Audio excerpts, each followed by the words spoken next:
What's up, guys? My name is Eric Hernandez. I'm a DP based out of Atlanta, Georgia, and today I'm going to be starting a series where I break down posts from my Instagram. Today we're going to start with a commercial that I shot a couple years ago with a good friend of mine, Joseph Yates. It's for a tech company called Project Verte, and we had two different setups. We had a setup at a home/office, and then we had another setup at their actual warehouse where products were being fulfilled and all of that, where their tech kind of met. So let me just jump right into it. I'll show you the first still and we'll break it down. All right, so our first frame is a woman who's sitting on a couch. Pretty easy setup here, nothing too crazy. We started off with our key light, which was, I believe, 2 sky panels going through a 6x of magic cloth. We added a LCD to the magic cloth just to help control the light. For this little edge you're seeing here, we actually have a falcon eyes. I forget the name of it, but I can put it on the screen if I figure it out. Attached to this wall that we just had raking and hitting her, just as like a little accent hair light, edge light, just as something to separate her from the background. It could be motivated as if it's just a nice accent light within the room, but I thought it looked nice, so we went ahead and did that. I warmed it up a little bit as well, just add a little bit more color contrast within the scene. So we had windows over here, like I said previously, coming in, pushing in some daylight, so we emphasized that with our 6x magic cloth.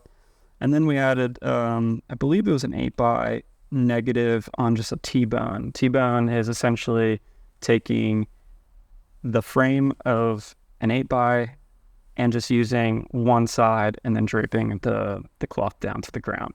So yeah, nothing too crazy on the shot. We just did a little push in as she's using her phone, and that was pretty much it. So we had 6x magic cloth, falcon eyes as a little hair, and then a solid floppy here.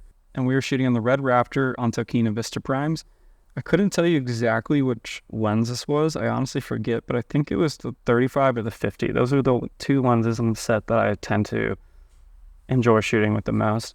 But it also could have been the 40, it could have been the 65. Sorry, I forget. If I see it in the BTS, I'll definitely tag it down here below. All right. So moving on to this shot. I chose this shot because it's got some movement. It's really fun. We were on the Chapman dolly, and we essentially had the camera on an offset so that we could go from the right side of the couch over the couch and then land onto where her phone is. So as you see in the BTS here, you've got me just going forward on the Chapman. We're kind of gliding across just to get that nice shot of her tapping the action button. For this scene in particular, we were using a green screen. We had a floppy over here to kill any reflections on the screen. I just did that just so our post team would have a little better time tracking the screen. We had a bunch of markers on there. It worked out. I think it looks great. They did a great job.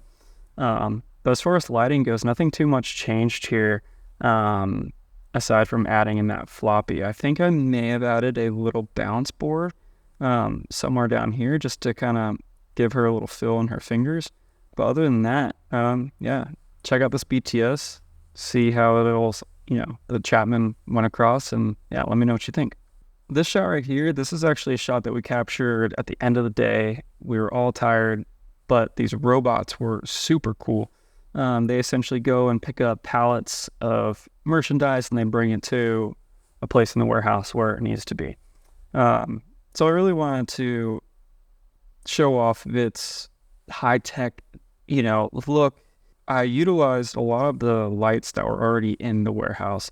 So all this light that you see on these columns, that was already light up. That was lights that, were just on the warehouse. But the light that's actually lighting this is the falcon eyes that's just right above it, menaced armed out. So it stands over here, it's boomed out, and then we have this nice pool of light that's lighting our subject here, which is the robot.